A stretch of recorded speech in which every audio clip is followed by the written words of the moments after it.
नमः शंकर शारदाभ्याम।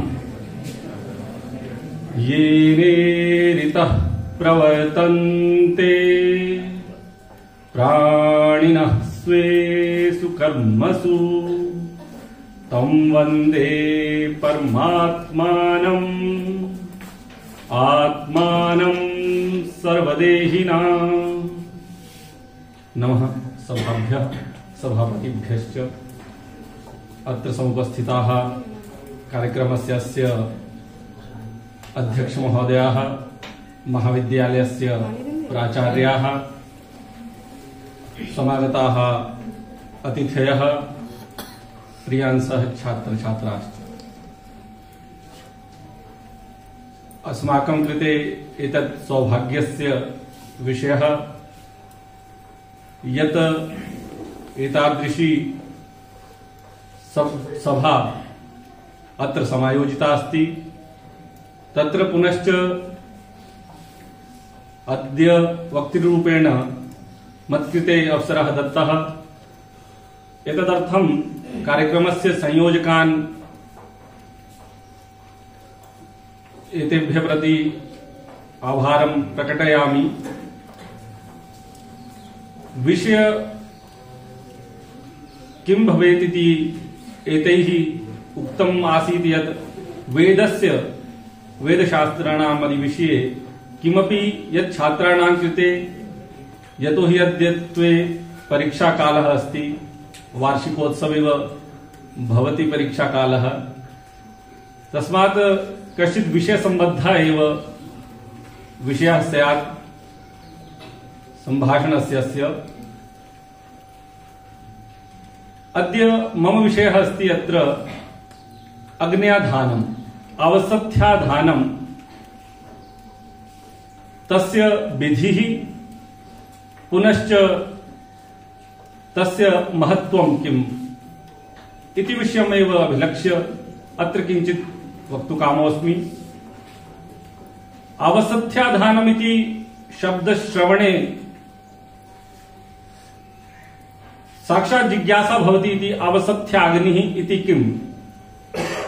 अवसथ्याधानम् इति शब्दे अवसथ्यः पुनश्च आधानम् द्वौ शब्दौ स्तः। अवसथ्याग्नि इति अग्नेः विशिष्टं नाम, पुनश्च आधानम् ग्रहणम् इत्युक्ते स्थापनम् आधानम् भवति।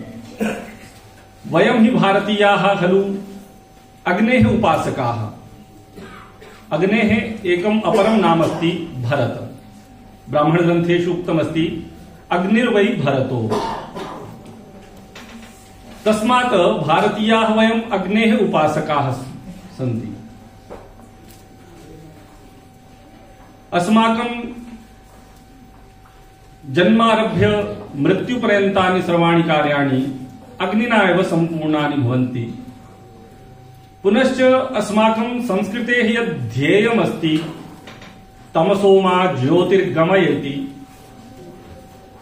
तद्ध्येयमपि अस्माकं अग्नेः प्रतीकात्मकतां दर्शयति। अस्माकं संस्कृतौ अग्नेः कीदृशं महत्त्वं वर्तते तद् यतस्माद् ज्ञायते यत् अस्माकं जीवनस्य यत् सनातनधर्मे यद् ध्येयमस्ति तदेव उक्तमस्ति तमसो मा ज्योतिर्गमय। अंधकार से हम प्रकाश की ओर जाएं, अज्ञान से हम ज्ञान की ओर जाएं। इस मनोकामना को लेकर के, इस लक्ष्य को लेकर के हमारा जीवन इस संस्कृति के अनुरूप चलता है। और इसमें बहुत बड़ा एक जो कारणभूत, साधनभूत हमारे जीवन का होता है वह अग्नि है। उस अग्नि की उपासना को हम पूरे जीवन भर करते हैं। यद्यपि यह जो शब्द है अवसथ्याधान, अवसथ्याग्नि, ये आपके लिए एक नया शब्द हो सकता है। बहुत से छात्रों ने शायद ये शब्द पहली बार आज सुना हो, लेकिन अगर हम व्यवहारिक रूप से देखें और इस शब्द के अर्थ को समझें तो ये कोई नया शब्द हमारी संस्कृति में नहीं है या हमारे जीवन में नहीं है। अवसथ्य अग्नि इति गृह्याग्नि रे उच्यते। गृह अग्नि जो है, पाकशालायाम यद अग्नि भवति यस्याम अस्माकं भोजनम सिद्धम भवति। पुनश्च गृहे यदा कदा दैव कार्यं भवति, होमादिकं भवति, ततः तस्मात् पाकशालातः एव अग्निम् आहृत्य वयं हवनकुण्डेषु स्थापयामः। तस्मात् एषा गृहस्थ अग्निः एव आवसथ्य अग्निः इति उच्यते। अस्याः एव अपरं नाम औपासनाग्निः अपि अस्ति। यतोहि प्रतिदिनं वयम् अस्याः अग्नेः उपासनां कुर्मः, तस्मात् औपासनाग्निः अपि अस्याः एव अग्न्यः एकम् अपरं नाम वर्तते। अस्य अग्नेः उपासनायाः महत्त्वं किं वर्तते, विधिविषये अपि वयं चर्चां करिष्यामः, परञ्च पूर्वं महत्त्वं ज्ञास्यामः चेत् महत्त्वज्ञानेन वयम् अस्माकं तत्र विधि का अस्ति, आधानस्य विधि का अस्ति इति विषये अपि पुनः अग्रे जिज्ञासा भविष्यति। प्रयोजनम् अनुद्दिश्य मन्दोऽपि न प्रवर्तते, तस्मात् प्रयोजनं पूर्वं ज्ञातव्यमस्ति। अस्याः अग्नेः आधानस्य प्रयोजनं किम्? तो इस अग्नि के आधान का प्रयोजन यही है, जो हमारी संस्कृति वेदों से प्रारंभ हुई, वेदों में जो ज्ञान प्रदान किया गया, ज्ञान राशि रेव वेद उच्यते, ज्ञान की जो समूह है, ज्ञान की जो राशि है, उसी को वेद कहते हैं। और वही मंत्र रूप में ऋषियों ने हमें, हमारे पूर्वजों को प्रदत्त की हैं, जो परंपरा के क्रम से आज तक हमारे पास प्राप्त हुई हैं। तो उस ज्ञान को अपने जीवन में हम किस प्रकार उतारें? सर्वप्रथम चर्चा आती है कि मंत्रार्थ का हमें ज्ञान हो सके, वेदार्थ का ज्ञान हो सके। तद वेदार्थस्य ज्ञानम कथम संभवति इति तस्मात् साधनभूताः भवन्ति षड् वेदांग शास्त्राणि। वेदार्थ ज्ञानस्य साधनभूताः षड् वेदांग शास्त्राणि भवन्ति। वेदांग शास्त्रेषु षड् शास्त्रेषु आद्ये द्वे शास्त्रे अस्ति, शिक्षा शास्त्रम छंद शास्त्रम च। शिक्षा शास्त्र और छंद शास्त्र जो है, वेद मंत्र के उच्चारण प्रकार को सिखाने का कार्य करते हैं। पहले दो जो वेद मंत्रों का उच्चारण सिखाने वाले शास्त्र हैं, वो हमें वेद को पढ़ना सिखलाते हैं कि किस प्रकार वेद मंत्रों का उच्चारण करना है। उसके बाद क्रम से आगे निरुक्त और व्याकरण, यद्यपि व्याकरण भी उच्चारण प्रकार इत्यादि सिखलाता है, लेकिन वेद मंत्रों की जो उच्चारण विधा है, किस प्रकार से उदात्तादि अनुदात्तादि स्वर से किस प्रकार से वेदों का उच्चारण करना है, वो शिक्षा ग्रंथ का कार्य है। उसके पश्चात अर्थ ज्ञान करवाने वाले दो शास्त्र, निरुक्त और व्याकरण, जो अर्थ ज्ञान में प्रवृत्त करते हैं। यद्यपि जब हम उच्चारण करना सीख जाते हैं किसी शब्द का, तो उसका अर्थ ज्ञान की जिज्ञासा होती है कि इस शब्द का अर्थ क्या है, और वो अर्थ ज्ञान करवाने वाले दो वेदांग शास्त्र आ जाते हैं, निरुक्त और व्याकरण। तत्पश्चात जब हमने कोई मंत्र पढ़ा, शिक्षा ग्रंथ के माध्यम से हमने उसका सही उच्चारण किया, छंद से सही उच्चारण किया, व्याकरण और निरुक्त से उसका तात्विक अर्थ का बोध हमें हो गया। अब जो ज्ञान हमें हुआ, अर्थ ज्ञान प्राप्त करके वेदार्थ का जो ज्ञान हुआ, उसका यदि हम जीवन में प्रयोग नहीं करेंगे, तद ज्ञानम क्रियाम बिना भारः एव भवति इति अपि वयं सर्वे जानीमः। ज्ञानम भारः क्रियाम बिना। तस्मात् क्रियार्थम प्रयोगार्थम अग्रिमे द्वे वेदांग शास्त्रे समुपस्थिते भवतः तौस्तः कल्पशास्त्रम पुनश्च ज्योतिषम। जो वैदिक ज्ञान हमने प्राप्त किया, उस ज्ञान का क्रियान्वयन किस प्रकार से करना है, तो वह हमें सिखलाते हैं कल्पशास्त्र और ज्योतिष शास्त्र। वेदों में मूल रूप से यज्ञों का प्रतिपादन किया जाता है। ये लगध आचार्य जी का कथन है, वेदा ही यज्ञार्थम अभिप्रवृत्ताः। वेद यज्ञ के माध्यम से ही सृष्टि को उपकृत करते हैं। तो वह यज्ञ, उनकी विधि क्या हो, उनका प्रयोग किस प्रकार हो, जो वैदिक ज्ञान मंत्रों से हमने प्राप्त किया उसका प्रयोग किस प्रकार हो, तो उसके लिए कल्प शास्त्र हमारे सामने उपस्थित होते हैं और उन कल्प शास्त्रों में प्रयोग को बतलाया गया है कि वेद मंत्रों के ज्ञान से हमें जो यज्ञ का बोध हुआ उन यज्ञों का प्रयोग हम, इसीलिए कल्प शास्त्रों को के बारे में कहा जाता है हस्तौ कल्पोऽथ पठ्यते। अब कल्प शास्त्र में 4 तरह के सूत्र आ जाते हैं, शौ सूत्र, गृह सूत्र, धर्म सूत्र, शुल्ब सूत्र इत्यादि, जिनके माध्यम से विस्तृत रूप से हम यज्ञ के हर एक अंग का ज्ञान करते हुए, यज्ञ के हर एक विधा का ज्ञान करते हुए संपूर्ण यज्ञों को संपादित कर पाते हैं। उन्हीं कल्प शास्त्रों में गृह सूत्रों में इस आवसथ्य अग्नि के आधान का विषय आता है। और जब संस्कारों की बात चलती है कि संस्कारों की बात कहां से आई, कि जब यज्ञ को करना है, अब किसी कार्य को करना हो तो जो करने वाला व्यक्ति है जब तक उस कार्य को सीखेगा नहीं, उस कार्य को करने के योग्य सक्षमता को प्राप्त करेगा नहीं, तो उस कार्य को नहीं कर पाता है। उसके लिए, उसको तैयार करने के लिए, उस कर्ता का निर्माण करने के लिए संस्कार किए जाते हैं। और जब संस्कारों से वो सुसंस्कृत व्यक्ति हो गया, तब वह आगे वैदिक कर्मों का अनुष्ठान सबका करता है।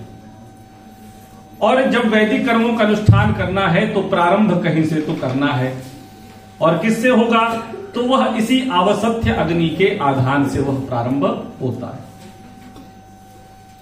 आवसथ्य अग्नि का आधान का जो काल है वह है, आवसथ्याग्नि के आधान काल के बारे में शौ सूत्रों में स्पष्ट कहा, अवसथ्याधानम दार काले दायाद्य काले एकेशाम। अवसथ्याग्नि का आधान दार काल यानी विवाह काल में उसका आधान किया जाता है। जब किसी व्यक्ति का विवाह होता है, वो अग्नि की परिक्रमा करके अग्नि की 4 प्रदक्षिणाएं करते हैं समंत्रक, वह विवाह का मुख्य कार्य होता है। उस अग्नि का जिसका आधान वहां पर किया जाता है, जिस अग्नि को साक्षी मान करके विवाह कार्य अनुष्ठित होता है, वह अग्नि ही अवसथ्य अग्नि, गृहस्थ अग्नि के रूप में मानी जाती है। ऐसा तो दार काल पक्ष में, विवाह के काल के पक्ष में जो अग्न्याधान करता है उस गृहस्थ अग्नि का स्थापन करता है। दूसरा काल इसके लिए बतलाया दायाद्य काल। दाय भाग संपत्ति को कहा, पैतृक संपत्ति को, और पैतृक संपत्ति के विभाग के समय कुछ लोग अग्न्याधान का कार्य करते हैं। अब पैतृक संपत्ति का विभाग तभी होगा जब घर में पिता की 1 से अधिक संतानें होंगी। तो अभ्रातृकस्य दार काले पुनश्च भ्रातृमतः दायाद्य काले अग्न्याधानम इति शास्त्रेषु भाष्यकारेषु लिखितमस्ति, भाष्येषु लिखितमस्ति, कि जिनका कोई भाई बहन नहीं है उनका तो विवाह के समय ही अग्न्याधान संस्कार, अग्न्याधान का जो कार्य है वो संपादित कर लिया जाता है। लेकिन जिनका कोई बड़ा भाई बहन और भी है, छोटा भाई बहन, तो उनका पैतृक संपत्ति के विभाग के समय अग्न्याधान करवाया जाता है। अब इसको यदि हम व्यवहार रूप में देखें, मैं भी इसी क्षेत्र का रहने वाला हूं, और हम लोग अपने घरों में देखें तो आज भी हम इस आवसथ्य अग्नि की उपासना करते हैं। हमारे जो रसोई घरों में अग्नि है, गृहस्थ अग्नि जिसको हम कहते हैं, उसकी प्रतिदिन उपासना की जाती है। 3 आहुतियां उसमें दी जाती हैं। प्रातःकाल, प्रातः आपके घरों में भी आप सबने देखा होगा कि 3 आहुतियां जो हैं जब प्रातः भोजन बनता है उस समय दी जाती हैं। छात्रों के मन में, बच्चों के मन में जिज्ञासा रहती है कि ये क्यों की जाती हैं 3 आहुतियां, इनका करने का औचित्य क्या है। तो माता पिता जिनको ज्ञान है वो कुछ बता पाते हैं, जिनको ज्ञान नहीं भी है वो भी कुछ ना कुछ बच्चों को, कि हमारे पूर्वज इस प्रकार से करते थे, उन्हीं का अनुकरण हम भी कर रहे हैं, ऐसी बातें कुछ बतलाते हैं। लेकिन जब हम शास्त्र पढ़ते हैं, शास्त्रों में देखते हैं, तो इसके मूल प्रमाण हमें मिलते हैं कि यह औपासन अग्नि है, गृहस्थ अग्नि है। इस समय हमारे जन्म से लेकर के मृत्यु पर्यंत सारे कार्य अनुष्ठित होने हैं, तो इसकी उपासना हम अग्नि की करते हैं। और इसीलिए हम पाकशाला में देखेंगे, हमारे घरों में बड़ी पवित्रता का भाव पाकशाला में, रसोई घर में माना जाता है। कोई जूते चप्पल लेकर के रसोई घर में नहीं जाता है। उस अग्नि को कभी बुझाया नहीं जाता है पानी डाल करके। रसोई घर की अग्नि को कभी भी पानी डाल करके नहीं बुझाया जाता, शांत नहीं किया जाता है। उसको हमेशा प्रज्वलित रखने का भाव एक समाहित किया जाता है। क्यों? क्योंकि जब भी घर में कोई छोटा बड़ा अनुष्ठान होगा तो उसी रसोई घर की अग्नि से कांस्य पात्र में कुछ अंगार दे करके आहवनी कुंड में, जहां घर में होम हवन आदि होना है, वहां स्थापित किया जाता है।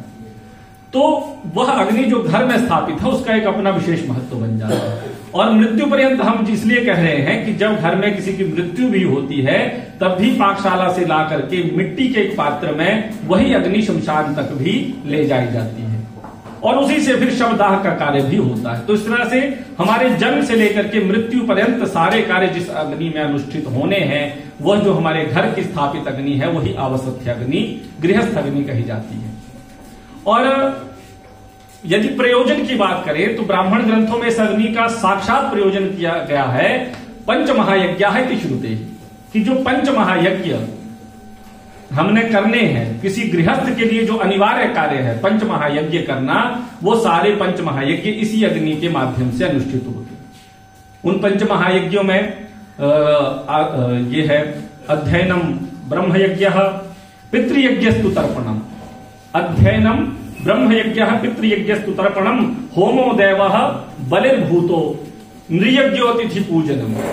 तो यह पंच महायज्ञ जो हैं जिनमें पहला ब्रह्म यज्ञ, अध्ययन, तो अध्ययन के लिए हमारे संस्कार जैसे उपनयन आदि संस्कार होने हैं जो अध्ययन को प्रारंभ करते हैं, तो उपनयन संस्कार के समय होने वाला होम भी इसी अग्नि से होगा। उसके पश्चात पितृयज्ञ है जिनमें तर्पण इत्यादि होते हैं, पितृकर्म होते हैं, श्राद्ध आदि होते हैं, तो श्राद्ध आदि के लिए भी उसी अग्नि में जो है हवन सामग्री या जो भी भोज्य पदार्थ हैं पितरों के लिए तर्पण किए जाने वाले पिंड इत्यादि हैं वह सारे इसी अग्नि में परिपक्व होने हैं। उसके बाद तीसरा कहा दैव यज्ञ, तो घर में जितने भी महायज्ञ होने वाले हैं, चंडी याग है, रुद्र याग है, अनेक काम्य कर्म है, वो सारे के सारे देव यज्ञ भी इसी अग्नि में अनुष्ठित होते हैं।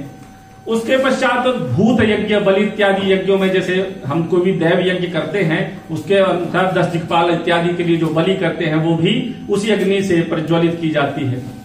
और उसके पश्चात जो है अंत में नृयज्ञ, अतिथि पूजन जिसको कहा गया, तो अतिथियों का सत्कार भोजन से करना है, तो अतिथियों के लिए भोजन भी उसी अग्नि में निर्माण करना है। तो यह हमारी संस्कृति का जो एक मूल आधार है यह आवसथ्य अग्नि है। इसी में यह पंच महायज्ञ इसी अग्नि के माध्यम से अनुष्ठित होते हैं। और बहुत व्यवहारिक यदि मैं बात करूं तो जैसे आप सबने देखा होगा घर में कोई जब यज्ञ अनुष्ठित होता है, पाकशाला से ला करके अंगार हवन कुंड में हमने स्थापित कर दिए, उस हवन कुंड में उसका आवाहन करके जब पूजन होता है तो एक ज्वलद उन्मुख को हम दक्षिण दिशा की ओर निकाल कर रख देते हैं, वहां कव्य वाहनाय नमः इस प्रकार से कह करके वह शवदाह की जो अग्नि है, क्योंकि हमने कहा कि इसी अग्नि से शवदाह भी होना है, लेकिन आवाहनी अग्नि से उसको अलग कर दिया जाता है कि यह शवदाह वाली अग्नि हमने अलग कर दी। हव्य वाहन अग्नि जो देवताओं को हवि प्रदान कर लेती है, ऐसी हव्य वाहन अग्नि को दैव होम में हम पूजित करते हैं। और कव्य वाहन अग्नि जो है जो शव को दाह का कार्य करती है, शवदाह का कार्य जिससे होता है, वह अग्नि उस समय अलग कर दी जाती है। तो और जब बड़े श्रौत यज्ञ आदि में हम देखें, ये तो हम कर रहे हैं सामान्य स्मार्त यज्ञों की बात, इसके पश्चात भी जो हमारे 14 तरह के श्रौत यज्ञ कहे गए हैं जिनमें सोम यज्ञ, राजसूय यज्ञ तक की सारी बातें आ जाती हैं, उन सब में भी यह आहवनी अग्नि का, जिसको हम अपनी आवसथ्य अग्नि के रूप में जिसकी उपासना कर रहे हैं, उस अग्नि का सबसे महत्वपूर्ण उसमें स्थान है। आवसथ्य अग्नि के लिए जो आधान है, प्रज्वलन है, किस प्रकार से उसका करना है कि उसको अग्नि को जलाया कैसे जाए। अब जैसे हमने कहा कि विवाह के समय या संपत्ति विभाग के समय दो भाई जब अलग होके अपने घरों में अलग से रह रहे हैं, अलग रसोई घर बना करके रह रहे हैं, उस समय जिसने आधान किया या विवाह के समय जिसने अग्नि आधान कर लिया, उसने उस अग्नि को कहां से ला करके स्थापित करना है। ऐसा नहीं है कि कहीं से भी माचिस की तिल्ली लाए और अग्नि जला करके प्रज्वलित कर ली, वो विधा नहीं है। इसमें पूरी एक शास्त्रीय विधा बतलाई गई है, शास्त्र में इसके लिए पूरा उल्लेख है कि कहां से उस अग्नि का आधान करना है, किस प्रकार करना है। तो इसमें 3 विकल्प दिए जाते हैं श्रौत सूत्रों में, गृह सूत्रों में, कि वैश्यस्य बहुपशोः अथवा अरणि मंथन से वह अग्नि का आधान कर ले, कि किसी वैश्य संपन्न जो व्यापारी उस क्षेत्र का है, जो हृष्ट पुष्ट कोई संपत्ति पूर्वक जिसका घर है, बसा हुआ कोई अच्छा घर है, उस घर की अग्नि से प्रथम बार आप अपने घर में ला करके अग्नि स्थापित कर सकते हैं। या फिर कहा बहु पशु हो, अब पशु भी किसी समय संपत्ति का ही द्योतक थे, तो किसी संपन्न व्यक्ति के घर से ला करके भी अग्नि प्रथम बार अपने रसोई घर में स्थापित कर सकते हैं। या फिर तीसरा विकल्प जो सबसे अधिक महत्वपूर्ण था वो कहा अरणि प्रदानम एके। अरणि जो एक यंत्र है लकड़ी का, जिसमें लकड़ी को लकड़ी पर घिस करके अग्नि उत्पन्न की जाती है, काष्ठ की बनी हुई वह अरणि होती है, जिसमें जी तो उसमें 4 तरह के हिस्से उस अरणि के होते हैं। एक अधरारणी रहती है, उसके ऊपर एक मंथ रखा जाता है, उसके ऊपर उत्तरारणी रखी जाती है, और उनको जिस तरह से दधी को मथते हैं उस प्रकार से मथ करके अग्नि उत्पन्न की जाती है लकड़ी से, काष्ठ से ही। और उस काष्ठ के लिए भी विशेष विधान किया गया। अश्वत्थो शमीगर्भ, तो शमीगर्भ जो अश्वत्थ है, पीपल है, जो शमी के वृक्ष पर उत्पन्न हुआ है, उसकी जो प्रांगमुखा शाखा है, पूर्व की दिशा की ओर जो शाखा निकली हुई है, उस शाखा की काष्ठ से वह अरणि का निर्माण किया जाता है, और उस अरणि से, उस लकड़ी के यंत्र से घिस करके अग्नि उत्पन्न की जाती है। आज भी बड़े श्रौत यज्ञों में, बड़े बहुत विस्तृत यज्ञों में अरणि मंथन से ही अग्नि उत्पन्न की जाती है। लेकिन जब कहा कि विवाह के समय ही उस अरणि मंथन से अग्नि हमने एक बार प्रज्वलित कर ली और आधान उसका कर लिया, अपने घर में उसका स्थापन कर लिया, तो प्रतिदिन फिर उस अरणि से मंथन करके अग्नि उत्पन्न करने की आवश्यकता नहीं है। घर में जो स्थापित अग्नि है उसी को ही जीवन पर्यंत प्रज्वलित रखना होता है। हमारे पूर्वज बड़े इसमें सावधानी बरतते थे कि यदि रात को भोजन पकाने के पश्चात उस अग्नि को राख में ढक देते थे, अंगारों को राख में ढक देते थे, सुबह तक वो सुलगती रहती है, और सुबह उसी में आकर के बिना माचिस आदि इत्यादि के वह अग्नि पुनः प्रज्वलित कर लेते थे, और जीवन पर्यंत यह कार्य चला रहता था। तो इस प्रकार से यह उपासन अग्नि या गृहस्थ अग्नि, आवसथ्य अग्नि जिसको हम कह रहे हैं, हमारे संस्कृति में बहुत ही एक आधारभूत स्तंभ की तरह है। यदि इनका आचरण, इन कार्यों का आचरण हम छोड़ देते हैं तो अपने आप को वेद विमुख करने के जैसा वो कार्य हो जाता है। यदि हम चाहते हैं कि हमारी वो संस्कृति, वैदिक जो संस्कृति है, संस्कार है, वह आगे बढ़ते चले जाएं, तो हमें कुरीतियों को छोड़ करके जो वास्तविक रीतियां हैं, इस तरह की जो विधाएं शास्त्रोक्त हैं, उनको जीवित रखना होगा, उनका सही महत्व समझना होगा। पाठ्यक्रम में यद्यपि शास्त्रीय अंतिम वर्ष में यह विषय संक्षेप में आया है, पारस्कर गृह सूत्र में इसका संक्षेप से उल्लेख है, लेकिन इसका यदि हम व्यवहारिक पक्ष नहीं देखेंगे, अपने घरों की स्थिति नहीं देखेंगे, तो वास्तविक महत्व को नहीं समझ पाते हैं। अब यदि थोड़ी सी बात, विधि बहुत अधिक रोचक आपके लिए नहीं लगेगी, लेकिन विधि की थोड़ी सी बात करें तो विधि में सामान्य जिस प्रकार से गणपति आदि पूजन देश कालो संकीर्त किया जाता है, उस पश्चात पंचभूत संस्कार आदि करके उस हवन कुंड में अरणि मंथन के माध्यम से या जिस तरह के विकल्प दिए गए उस तरह से अग्नि स्थापन करके उस अग्नि के अग्निआधार देवताओं के लिए होम करके विशेष 8 ऋचाओं से, तन्नो अग्नि इत्यादि विशिष्ट 8 ऋचाओं से आहुतियां दी जाती हैं। और यही कार्य यदि विवाह के समय कर रहे हैं तो उसी समय उसी अग्नि में यह होम हो जाता है। अन्यथा जब 2 भाइयों में संपत्ति विभाग हो रहा हो, उस समय जब नए घर में प्रवेश करते हैं, गृह प्रवेश के अवसर पर यह कार्य अनुष्ठित हो जाता है, तो उस समय यह अग्निआधार का कार्य पूर्ण होता है। और इसको हमें उसी प्रकार से समझना चाहिए, उसी प्रकार से इसके महत्व को जानना चाहिए कि उसके बिना हमारे जो पंच महायज्ञ हमारे शास्त्रों में कहे गए कि गृहस्थ के लिए वो पंच महायज्ञ अनिवार्य हैं, वह पूर्ण नहीं हो पाते हैं। तो अवसथ्य के बारे में जो प्रशंसा वचन है कि अवसथ्य अग्नि का आधान क्यों जरूरी है, तो गृह सूत्रों में उसके लिए प्रशंसा वचन भी कहे गए। नावसथ्यात परो धर्मः, नावसथ्यात परं तपः, नावस्यात आवसथ्यात परा सिद्धि, नावसथ्यात परा गतिः, कि इसके बिना हमारे किसी भी धार्मिक कार्य की सिद्धि नहीं हो पाती। वो तो प्रत्यक्ष है कि जिस प्रकार से हमारे सारे के सारे जन्म से लेकर के मृत्यु पर्यंत सारे धार्मिक कार्य जब इसी में होने हैं, तो इसके बिना हमारे किसी भी धार्मिक कार्य की पूर्ति नहीं हो पाती है। हमारे गृहस्थ आश्रम का जो तप है वो पूर्ण नहीं हो पाता है। तो इस प्रकार से इसके महत्व को जानते हुए अपने घरों में यदि आज भी ये कार्य अनुष्ठित हो रहा है तो इसको और अच्छे विधि से करते हुए और आगे भी इस कार्य को इसी प्रकार से इस रीति को इसी तरह से आगे हमारी पीढ़ियां लेती चलें और वेदों से अपना संबंध हम इसी प्रकार से बनाए रखें, तो यह हमारे लिए सबसे अधिक जरूरी हो जाता है, सबसे आवश्यक विषय हो जाता है। और जहां तक रही पाठ्यक्रम की बात, तो पाठ्यक्रम में तो बहुत संक्षेप में विषय आते हैं और मुझे लगता है कि वेद पढ़ने वाले वैकल्पिक विषय है तो बहुत कम छात्र रहते हैं महाविद्यालयों में। तो मेरा उद्देश्य ये था कि केवल वेद पढ़ने वालों के लिए ना, अपितु जो वेद नहीं भी पढ़ते हैं छात्र, उनके लिए भी कुछ व्यवहारिक मैं कह सकूं। और इसका अवसर मुझे इन कार्यक्रम के संयोजकों ने दिया, इसके लिए मैं पुनः एक बार इन सभी का धन्यवाद करता हूं और बहुत बहुत आपका भी आभार।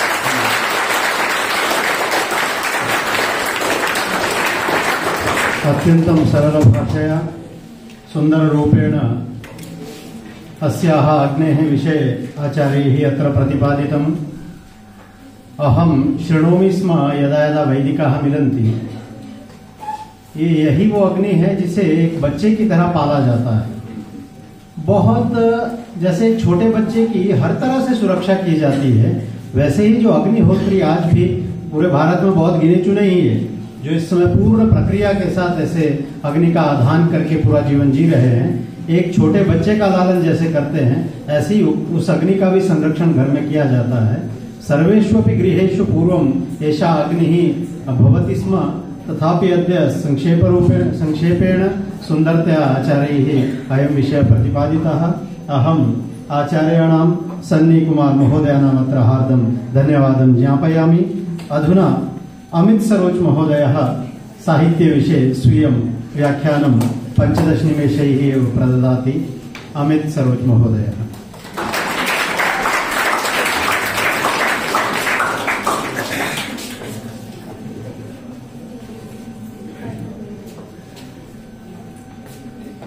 अद्वन्द्वं द्वन्द्वदेहं च तं द्वन्द्ववृन्दनिकन्दनं वन्देऽहं सच्चिदानन्दं देवं श्रीनन्दनन्दनम्।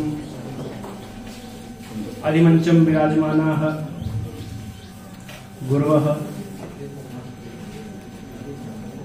पुरतः आसीनाः गुरुराशि छात्राश्च, मनसि विचारः आसीत् यदि संभवतः